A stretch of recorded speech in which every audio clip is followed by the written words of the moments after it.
Hello mga Suki Loves, chika-chika sa takaron no, kaya nakaligo na jud ko karon kay gikan ko sa akong kalentura. Okay, kanang nako nakita sa mga FYP page ba na nakita nako na nagkunang pangutanan nga mga girls nga usa daw mga signs na naka sa right partner. Ako ana lang ko yung mga based on my experience, lima lang jud na.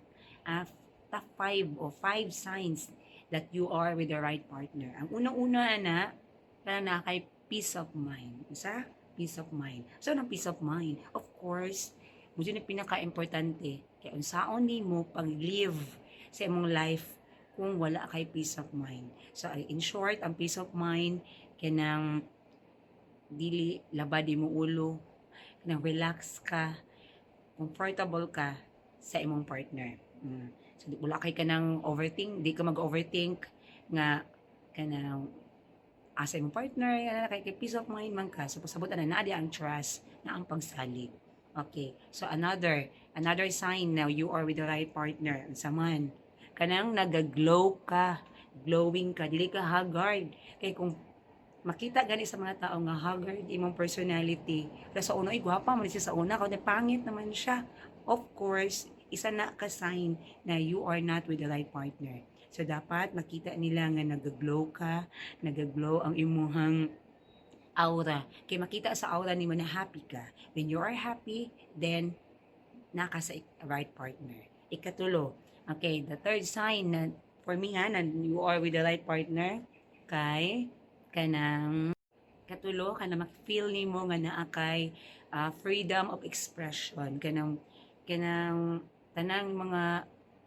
tanang imuhang mga gipangbati ma-express nimo sa imong partner, dili ka maulaw, unya paminawon ka, feeling nimo nga naa kay partner, naa kay kaubang magmarites o kay number one partner sa marites mga sukilabs imong bana jud na imong partner, imong uyab kay kada sila gapo na sila partner ron kay makalimutan na sila ka-remember sa imong mga chika. Okay, sa ikaopat, 4 signs. Ikaopat na sign na naa ka sa tamang nga partner is ikaopat kay na ma-feel nimo nga naa kay makuha na support.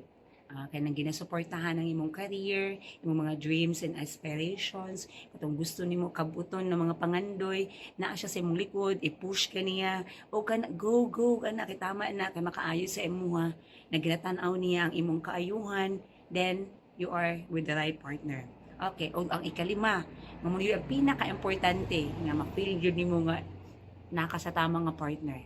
When you feel, number 5, you are prioritized. Kan ikaw ang priority.